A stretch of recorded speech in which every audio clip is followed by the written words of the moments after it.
हाय दोस्तों, good morning. मैं आपका स्वागत करता हूं अपने चैनल अपनी मंजिल में। मैं आपके लिए कंप्यूटर का वीडियो नंबर 5 लेके आया हूं। इसके पहले 4 वीडियो मैं डाल चुका हूं। जिसने ना देखे हों वो प्ले लिस्ट में जाकर देख सकता है। चलिए स्टार्ट करते हैं। ऑपरेटिंग सिस्टम क्या होता है?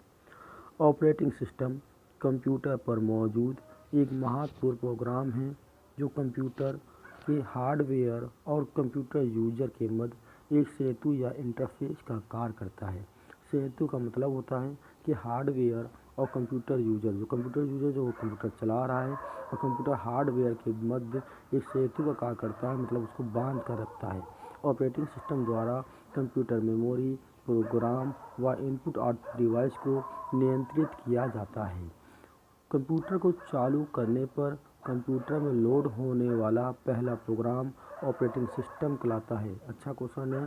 कंप्यूटर को चालू करने पर कंप्यूटर में जो लोड होने वाला पहला प्रोग्राम होता है वो ऑपरेटिंग सिस्टम कहलाता है।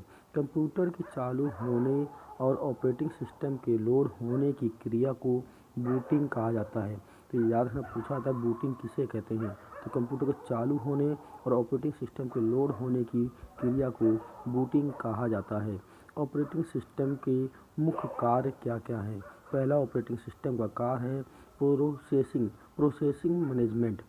ऑपरेटिंग सिस्टम कंप्यूटर के सीपीयू में होने वाली विभिन्न प्रोसेस को मैनेज करता है। कंप्यूटर के सीपीयू के पास यदि एक से अधिक प्रोग्राम हैं तो ऑपरेटिंग सिस्टम सभी प्रोग्राम को एक एक करके निष्पादित करता है। कहने का मतलब, अगर उसके पास मान लीजिए 5 प्रोग्राम हैं तो पहले एक को पहले चलाएगा, फिर दूसरा, फिर तीसरा, फिर चौथा, पाँचवा, ऐसे करके एक एक करके वो चलाएगा। अगला क्या है? Memory management. कंप्यूटर में किसी भी प्रोग्राम को सरलतापूर्वक संपन्न करने में ऑपरेटिंग सिस्टम मेमोरी मैनेजमेंट का महत्वपूर्ण कार्य होता है।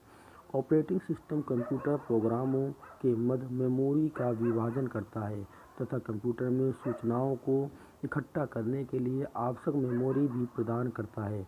ठीक है, देखा होगा आपने मेमोरी 2 प्रकार की हम लोगों ने पढ़ी हुई थी पीछे वाले में, रैम और एक क्या थी, रोम थी। ठीक है, वोलेटाइल नॉन वोलेटाइल मेमोरी आप लोगों ने पीछे वीडियो में पढ़ रखी है। जिसने ना पढ़ी हो वो प्ले लिस्ट में जाकर उस वीडियो को देख सकता है। अगला क्या है? इनपुट और output management. Operating system input unit से डाटा लेकर उसे इकट्ठा करना व प्राप्त परिणाम को आउटपुट यूनिट तक पहुंचाने का कार्य करता है। मतलब ये ऑपरेटिंग सिस्टम क्या करता है? पहले यूजर से डाटा लेता है, इनपुट वो डाटा लेता है और लास्ट में जाके वो आउटपुट देता है। तो ये काम कौन करता है? ये भी काम ऑपरेटिंग सिस्टम ही करता है। File management. Operating system computer में फाइलों को किसी डायरेक्टरी में सुव्यवस्थित ढंग से इकट्ठा करने में सहायता करता है। जो भी हम लोग फाइल कुछ भी करते हैं उसको वहाँ पे इकट्ठा कर सकते हैं। ये भी काम कौन करता है? Operating system. ऑपरेटिंग सिस्टम के प्रकार। ऑपरेटिंग सिस्टम का पहला प्रकार क्या है? Real time operating system. दूसरा है सिंगल यूजर ऑपरेटिंग सिस्टम। तीसरा है टाइम शेयरिंग ऑपरेटिंग सिस्टम। चौथा क्या है? Batch processing operating system. अगला 5वां है मल्टी प्रोसेसिंग ऑपरेटिंग सिस्टम। अगला जो है 6ठा है मल्टी प्रोसेसिंग ऑपरेटिंग सिस्टम। अगला क्या है? 5वें में जो था वो था मल्टी प्रोग्रामिंग ऑपरेटिंग सिस्टम। 7वां है मल्टी टास्किंग ऑपरेटिंग सिस्टम और 8वां है मल्टी यूजर ऑपरेटिंग सिस्टम। चलिए पहले की बात करते हैं, रियल टाइम ऑपरेटिंग सिस्टम। ये ऑपरेटिंग सिस्टम यूजर को तेज़ रिस्पॉन्स टाइम प्रदान करता है। ये एक निर्धारित समय में कंप्यूटर की प्रोसेस को पूरा करता है। यदि कोई प्रोग्राम निर्धारित समय में पूरा नहीं होता है तो आगे के प्रोग्राम में त्रुटि आ जाती है। एक real time operating system single या मल्टीटास्किंग हो सकता है। मतलब सिंगल या मल्टीटास्किंग हो सकता है। उदाहरण के लिए लाइनेक्स। अगला क्या है? Single user operating system. इसमें एक समय में एक ही यूजर कार्य करेगा, एक ही बंदा इस पर वर्क कर रहा होगा, एक ही आदमी इस पर काम कर रहा होगा। वो क्या कहलाता है? Single user operating system. उदाहरण में जैसे MS डॉक्स लगाते हैं हम लोग, विंडो 95 चलाते हैं, विंडो NT चलाते हैं या विंडोज़ 2000 आदि। ये किसके उदाहरण है? सिंगल ऑपरेटिंग सिस्टम के।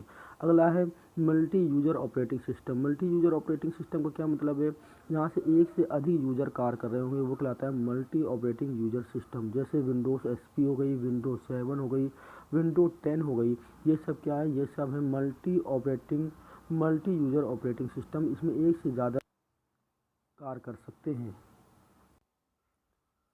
Time sharing operating system. इस प्रकार के ऑपरेटिंग सिस्टम में कई यूजर एक ही संस्थान को बारी बारी से एक निश्चित समय में के लिए उपयोग करते हैं। अगला है बैच प्रोसेसिंग ऑपरेटिंग सिस्टम। इस प्रकार के ऑपरेटिंग सिस्टम द्वारा एक जैसे कार्यों का समूह बना लिया जाता है, जिस उसके बाद बैच के आधार पर कार्यों को एग्जीक्यूट किया जाता है। इसके उदाहरण है डॉक्स, IBM OS आदि। अगला क्या है, मल्टी प्रोग्रामिंग ऑपरेटिंग सिस्टम। इस प्रकार के ऑपरेटिंग सिस्टम में एक से अधिक प्रोग्रामों को एक साथ निष्पादित किया जाता है, मतलब एक से अधिक प्रोग्राम एक साथ चला सकते हैं। उदाहरण के लिए लाइनेक्स हो गया, ये जो है ये या इस पर भी हम लोग क्या कर सकते हैं कि एक साथ एक से अधिक प्रोग्राम चला सकते हैं। अगला क्या है, मल्टी प्रोसेसिंग ऑपरेटिंग सिस्टम। इस प्रकार के ऑपरेटिंग सिस्टम में दो से अधिक CPU का उपयोग किया जाता है। इस प्रकार के जो सिस्टम होते हैं उसमें दो से अधिक हम लोग CPU का क्या करते हैं, उपयोग करते हैं। उसके भी उदाहरण वही है सेम जो ऊपर थे। अगला क्या है, मल्टीटास्किंग ऑपरेटिंग सिस्टम।